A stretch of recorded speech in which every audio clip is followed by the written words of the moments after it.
Welcome back to the Deep Dive, where we tear through a monumental stack of research notes and primary source excerpts. A huge stack this time. A huge stack, yeah. And it's all centered on one catastrophic honeymoon trip. We're going to extract the core insights you need to understand what really happened. And that's the thing. Today, we're not just discussing a crime. We are plunging headfirst into a hurricane of hidden pasts and professional assassins, all trapped on this forgotten island off the Texas coast. Rebel Island. That's right. And you have to understand, this isn't just a vacation gone wrong. It's not that simple. Not at all. The notes we have detail this collision point. It starts as a slightly chaotic but, hopeful honeymoon for Tres Navarre. He's an English teacher, but also a former PI, which is obviously going to be important. Oh, very. He's there with his heavily pregnant wife, Maia, and his brother Garrett, who is a bilateral amputee. But the second they set foot on Rebel Island, they step into this decades-old tangle. A tangle of what, exactly? Family history, high-stakes organized crime, and two very specific, very bloody murders. And all of it is sealed off from the outside world by a massive Gulf hurricane. Okay, let's unpack this and get our bearings, because the sources we have paint an incredibly complex picture. They do. Our mission today is to untangle this extremely knotted web. We need to define the architecture of the island's tragic history, figure out who this high-profile assassin known only as Calavera truly is. And expose the lethal family secrets, the ones everyone is desperately trying to hide, or in some cases, avenge, all under the fury of this storm. The initial setup is just so critical because it immediately sets this tone of, like, a beautiful, inevitable chaos. Yes. Tres and Maia have just gotten married, and Tres recalls that the wedding itself should have been his first clear warning. The first red flag. A huge one. They held the ceremony in the middle of a full-blown thunderstorm. I love the details in the sources here.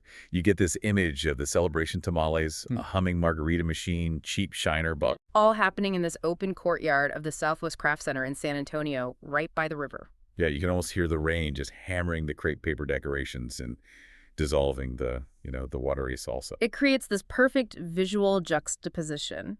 You have the messy, joyful reality of Tres's life. Right. His wife, Maia, 8.5 months pregnant, trying to navigate in her cream bridal dress, and it's all set against this backdrop of natural disaster. That combination of impending personal growth with the baby and impending chaos with the storm, it really defines the next 48 hours of their lives.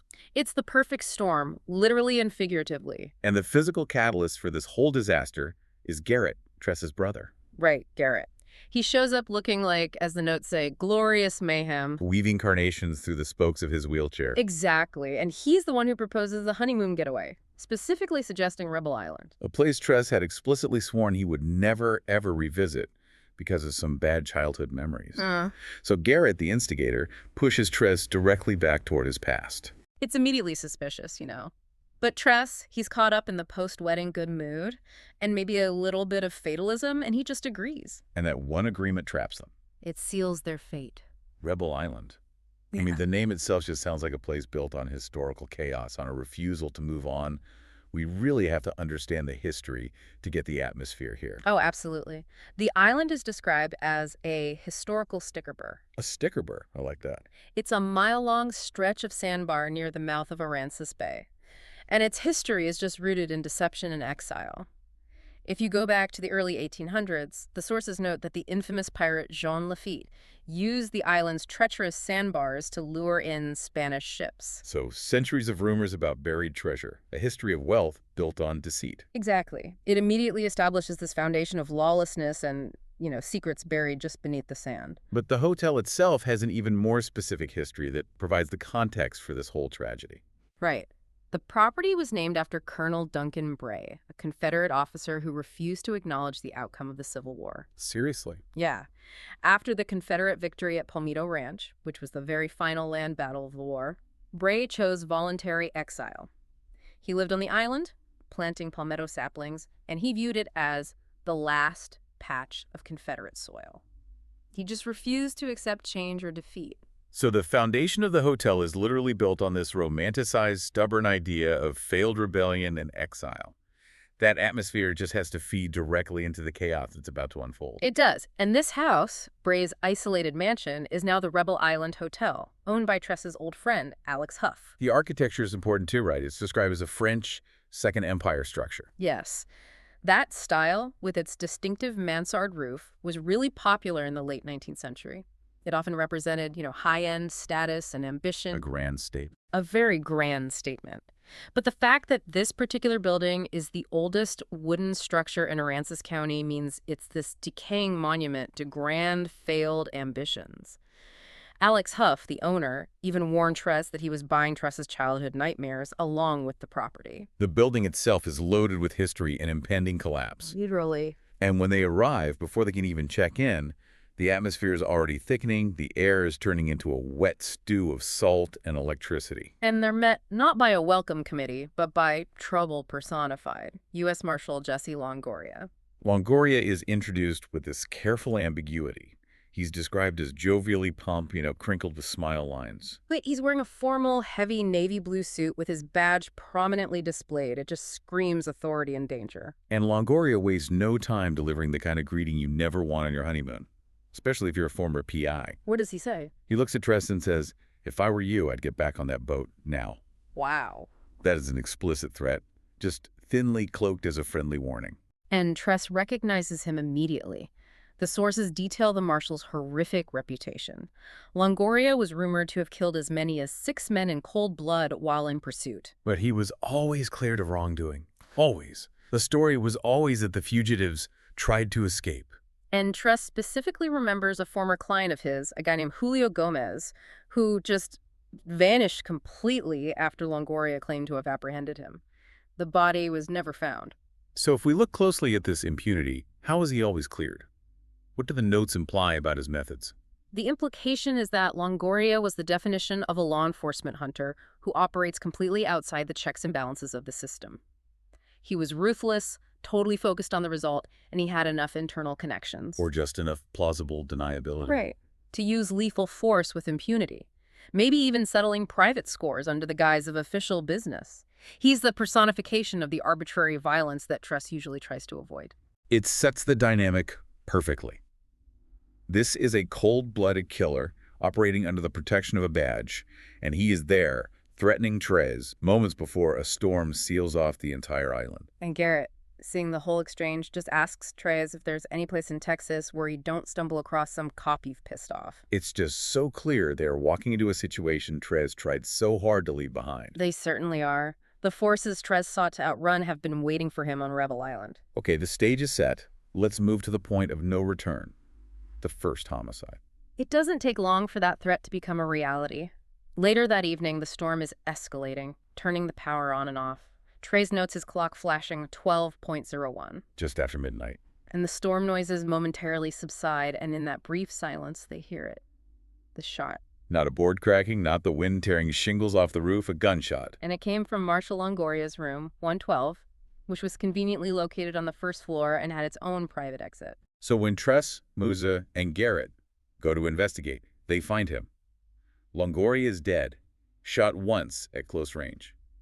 And this is where Tress's old PI instincts just kick in immediately, even though he keeps claiming he's just an English teacher now. But the crime scene is instantly compromised, isn't it? Instantly. Jose the cook and Cristol the manager, they immediately move the body onto a plastic tarp and start dragging it down to the cellar. Wait, hold on. Tress is a former PI. He knows the rules of engagement with the law, even if he dislikes it.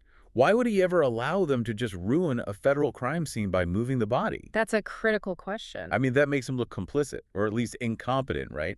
I think the sources suggest a combination of factors. First, his instant primal desire to protect Maia and Garrett from being dragged into a messy federal murder investigation. Okay, that makes sense. And second, the practical reality of the situation.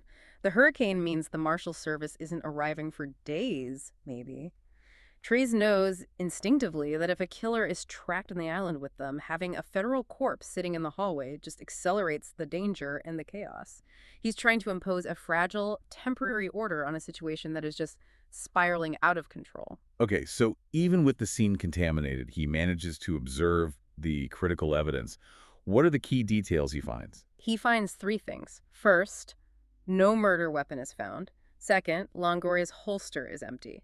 And third, on the second bed, Tres finds an open suitcase right next to a set of cut plastic handcuffs. The cut handcuffs are the biggest clue. Oh, absolutely. The implications are enormous. It tells us Longoria wasn't just here on vacation or threatening Tres. He was actively transporting a fugitive. A fugitive who was restrained somehow managed to break free, use Longoria's own weapon to kill him, and then just vanished into the Rebel Island Hotel. Precisely. The killer is not only known by Longoria, but he is now trapped in the hotel with him. And Tres immediately realizes the urgency. He has to take charge, despite his deep protestations that he is retired from this life. So he instructs the remaining guests and staff to gather in the parlor, a desperate attempt to establish some structure in the chaos. Let's look at this initial lineup, this isolated ecosystem of suspects now sealed off by the hurricane. Okay, who do we have? First, we meet Benjamin Lindy. He is formidable. Tall, nearly 7 feet, shock white hair, and he's wearing a formal black linen undertaker's suit. And he's openly armed, a .45 Colt Defender. He doesn't hint at justice, he demands it. He immediately insists the murderer must be one of the guests, showing this preternatural focus on identifying and eliminating the killer. His presence is immediately unnerving. He's not waiting for the authorities. He's acting like a self-appointed executioner. Then there's Alex Huff, the owner. He's in terrible shape. Bruised, soaking wet, panicking. And deeply evasive about why Longoria was there. He only confirms that the marshal specifically requested a first-floor room with a private exterior exit. Which suggests Alex knew Longoria was there for some kind of illicit business and probably facilitated it. Absolutely. Then we have the staff, Jose and Imelda, who admit to moving the body, and the 3 college students who seem utterly out of their depth, but also, strangely, thrilled by the violence. And crucially, Crystal, the hotel manager, is nowhere to be found. Exactly. So we have a perfect locked room mystery on a collapsing island. The storm ensures the murderer cannot leave, but it also ensures no help can arrive. The clock is ticking until the power fails completely and the hotel, physically and psychologically, just disintegrates. It's the perfect setup for a pressure cooker. Now, the entire investigation pivots on an anonymous warning Tress receives. Right. He finds an envelope slipped under his door. Classic noir. Totally. And inside are newspaper clippings and a handwritten note that just says, "Find him." And what do these clippings tell him? Who are they truly dealing with? This is the moment the stakes shift from, a localized hotel murder to something far, far more dangerous. The clippings introduce the history and methods of a notorious, highly efficient South Texas hired assassin known only as Calavera. The skull. The skull. He's documented for dozens of explosive, professional hits carried out for major drug cartels, mostly silencing informants or knocking off competition. What's the specific detail that makes him famous and so terrifying? What's his signature? Beyond the explosives, his specific calling card is leaving a tiny, delicate sugar skull, a calavera, at the crime scene. Huh. That's a fascinating cultural detail. In Mexican tradition, the calavera is often seen playfully, right, like for Day of the Dead, symbolizing acceptance of mortality. It is. But in Calavera's hands, it becomes a mockery of life, a marker of irreversible finality. But the most important story in this clipping, the one that defines this whole crisis, is his big mistake. Exactly. 6 months prior, Calavera attempted to assassinate the Corpus Christi district attorney, Peter Brazos, at his home in Port Aransas. He used highly sophisticated, timed incendiary devices set to detonate precisely at midnight. A time he knew Brazos was often working. Right. But Brazos' family made a spontaneous trip to surprise him for the New Year holiday. And that's the critical, catastrophic error. Instead of Brazos, Calavera killed Brazos' wife, Rachel, and their 2 young daughters, ages 9 and 7, who were asleep in the master bedroom. Oh, wow. Tres reads the grim details. The explosion was needlessly elaborate, showing Calavera's technical expertise, but the target acquisition was flawed, and it resulted in the accidental murder of innocent children. So the core insight here is that the assassin, who had operated with cold professionalism for years, had finally screwed up catastrophically. He violated the unwritten code by killing non-combatants. Yes. But if he's a professional killer who operates with such ruthless focus, why would the accidental death of children shake him enough to risk turning himself in? That seems like a huge leap. That's the key psychological motive the sources point toward. The implication is that the arbitrary, non-professional nature of the children's deaths just broke his composure. It wasn't just a mistake, it was a violation of his identity. It showed him that his actions had consequences that spiraled beyond his control. Exactly. He may have felt a sense of moral collapse or a profound fear of cosmic reprisal. The only way out of that psychological hole was to flip on his employers and seek immunity, which is, incredibly dangerous. And this immediately connects to the murder of Longoria.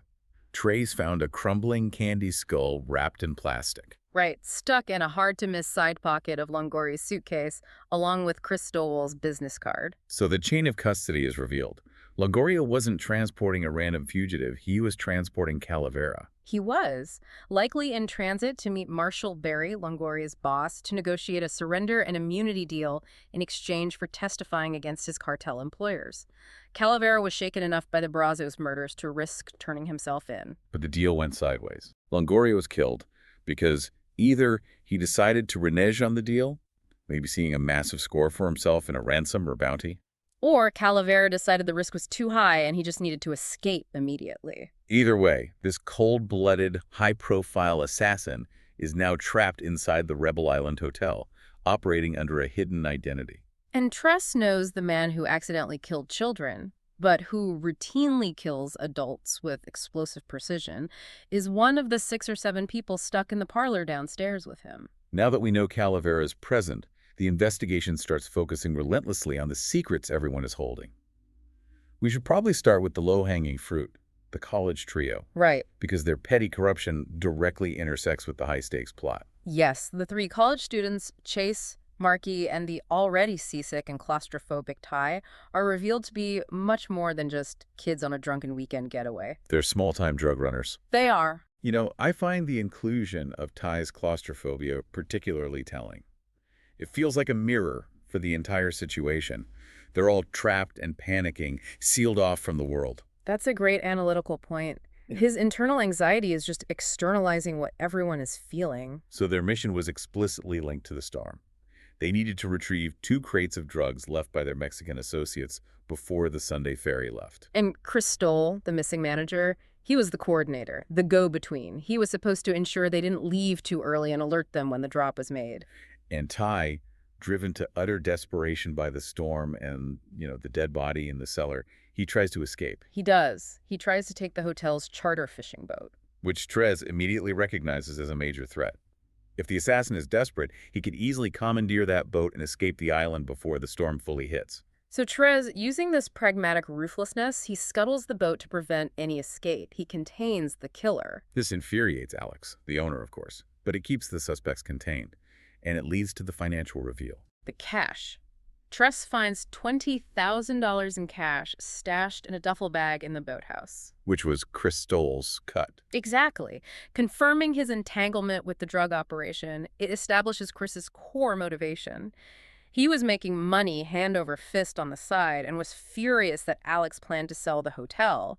His revenue stream was about to dry up. A small-time opportunist whose greed was about to catch up with him. Big time. The low-stakes drug plot shows the corrosive influence of petty corruption. But the real stakes rise exponentially when we realize who else was involved. The missing manager, Chris Stowell, and what he knew that got him killed. That moment arrives when Chase and Marky, looking for vodka. Because of course they are. Of course! They open the industrial kitchen freezer and find Chris Stoll curled in the fetal position, dead from a contusion to the back of the head. Victim number 2. And this death directly connects to the Calavera plot, not the drug plot. It does. Tres investigates Chris's room and finds his diary, confirming his rage at Alex for selling the hotel. But more critically, Tres finds the printout of an email correspondence. What's in the email? It's from a U.S. Marshal named Barry, agreeing to talk to Calavera, who promised at least 12 names and enough information to jail his employers. So Chris Stoll had stumbled onto the high-stakes secret, that the renowned assassin was trying to turn himself in for immunity, and Chris, driven by greed, tried to exploit that. He was a small-time criminal trying to play in the major leagues. He tried to extort Calavera's identity for a massive payout from the Marshal Service, bringing Longoria and Lindy to the island. He thought he could broker the deal himself and take all the money. And that attempted extortion is what got him killed. The blood-stained Tres and Lindy noticed earlier on the kitchen floor confirms Chris was killed right there before being moved to the freezer. It's clear Chris was murdered because he knew too much about the assassin's secret deal and tried to profit from it. The contrast is so stark. Longoria was killed for betraying the deal, and Chris was killed for trying to hijack it. And the storm is not just trapping the killer, it's forcing the convergence of everyone's deepest, most hidden personal histories. It proves that nobody arrived on Rebel Island by accident.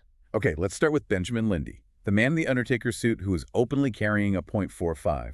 We already know his relentless quest for justice is deeply personal, but let's be explicit about the link to the Brazos family. Lindy is Rachel Brazos' father, the woman murdered, along with her 2 young daughters, by Calavera 6 months prior in that botched hit. So his presence is entirely about vengeance. Entirely. He had orchestrated the entire rendezvous with Longoria, intending to intercept Calavera and kill the assassin himself to avenge his family. He had even sought Longoria's advice years earlier about his estranged wife, which shows a long-term, calculated relationship with the Marshal. So Lindy isn't seeking justice through the law. He is seeking Old Testament, eye for an eye retribution. He is focused, armed, and ready to kill. But the true complexity, the real mind-bending twist emerges when we learn how Alex Huff, the hotel owner Tres has known since childhood, is secretly tied to Lindy's tragedy. This familial connection is incredibly dense. It needs to be broken down meticulously. It does. Tres discovers the physical anchor of the secret in Alex's room. A cedar carving of a woman that uncannily resembles Rachel Brazos. But the carving was done years ago, when Alex would have been just a teenager. Right. So why does Alex have a statue that looks exactly like the woman Calavera killed? Okay, why? Because the statue is not of Rachel Brazos. It's a carving of Alex's mother. What?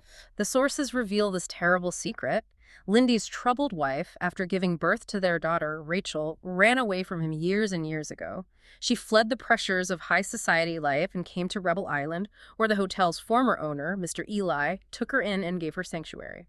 And then what happened? She began a relationship with Alex's father, the former manager, and she gave birth to Alex. Oh my God. Therefore, Rachel Brazos, the murdered daughter Lindy was avenging, was Alex Huff's half-sister, and Alex's mother was Lindy's estranged wife. That is a staggering realization of inherited trauma.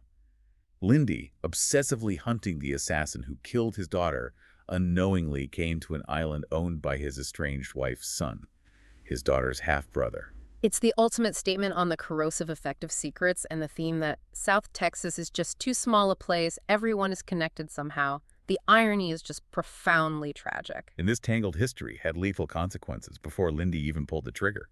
Chris Stoll likely saw that statue, right? He must have. And he mistakenly thought the carving was of Rachel Brazos and believed that Alex was Calavera. That's right. Given Alex's suspicious behavior barricading rooms, acting terrified, and his sudden plan to sell the hotel and disappear. Chris thought his boss was the high-profile killer, which validated his move to extort Calavera's identity.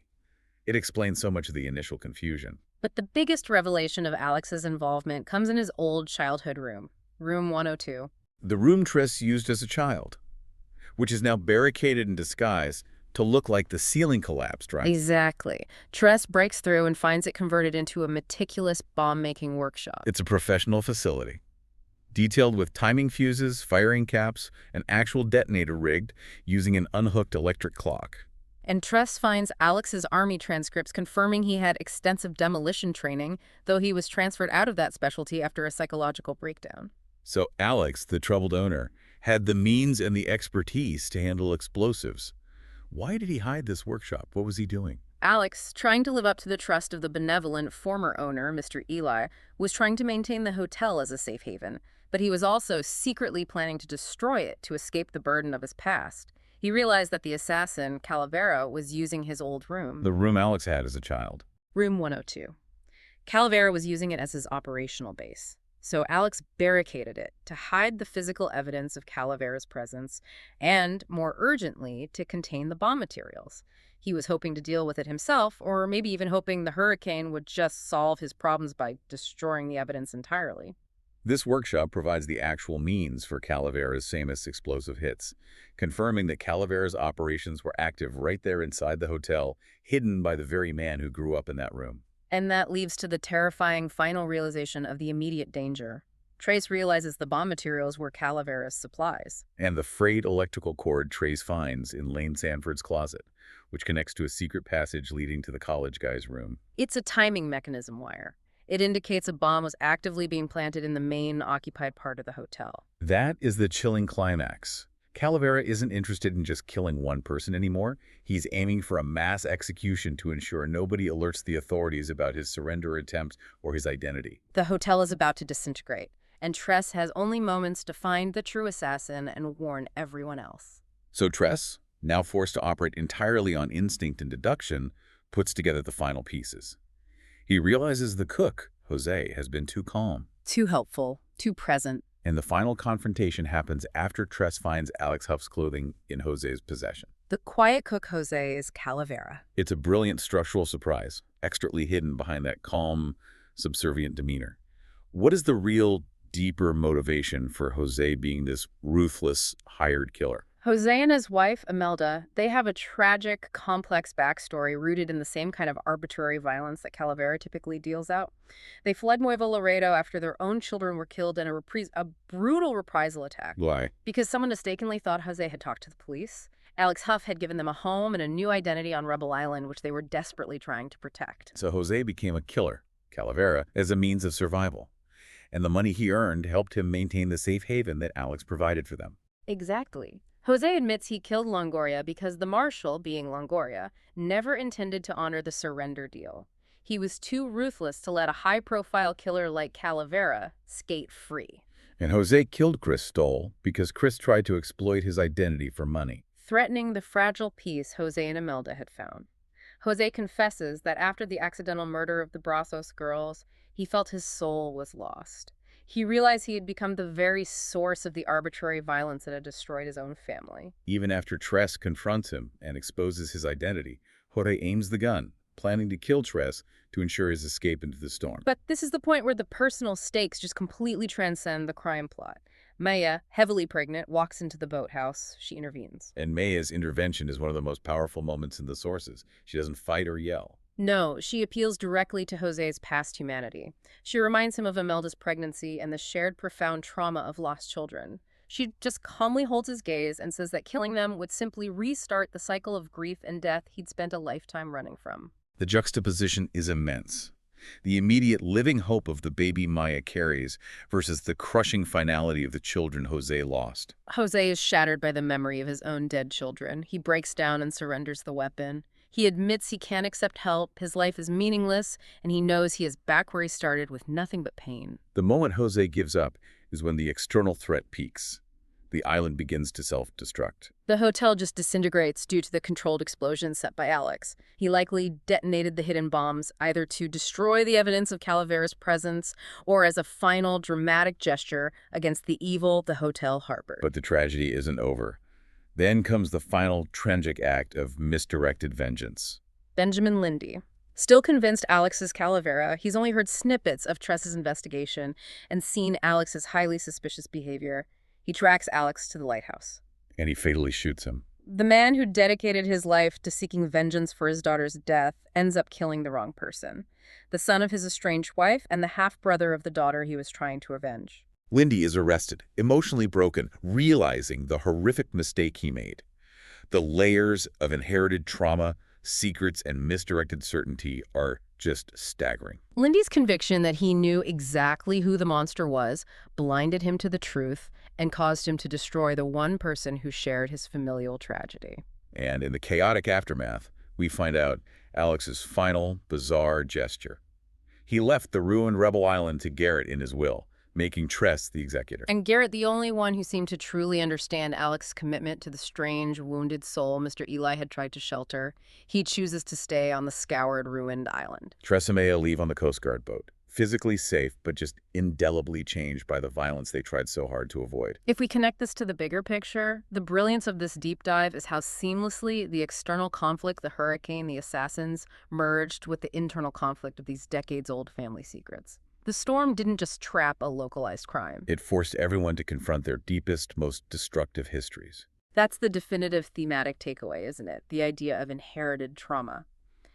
Lindy's decades-old difficulty with his wife led her to Rebel Island, which in turn led to Alex's existence, which then led Alex to facilitate the hiding of the assassin who killed Lindy's daughter.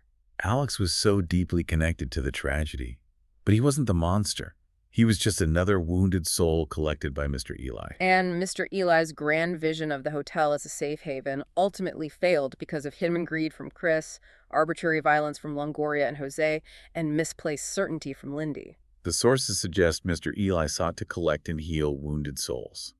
But the quest for money and the relentless pursuit of vengeance based on conviction rather than fact led only to escalating tragedy, ultimately destroying the safe haven itself. In a controlled explosion, no less. The final image Tres observes is incredibly powerful.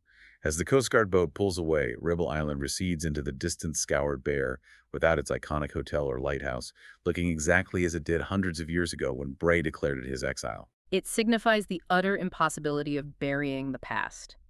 Rebel Island returns to its original, isolated, stubborn state, having rejected the human habitation and the secrets contained within it. It makes you wonder about the nature of those places we try to escape, doesn't it? The land itself survived, rejecting the layers of history, the pirates, the Confederate exiles, the drug runners, the assassins. But the people who tried to hide their secrets there did not find peace. And so, what does this all mean for Tres and Maia? They survived a catastrophic weekend, but Tres is now the executor of Rebel Island. He has inherited the baggage that comes with the deed, the curses, the history, the financial ruin, the emotional weight of a demolished monument to chaos. And Maia is giving birth soon. Exactly. We have to leave you with this final provocative thought, one Tres will certainly have to grapple with. Alex Huff's dying wish was to pass this cursed, destroyed island to his brother, making Tres the executor. What responsibility does one have to the baggage of the past, especially when that baggage, the trauma, the history, the financial obligation, directly threatens your immediate future with a new family? You now hold the deed to Rebel Island. What do you do with it?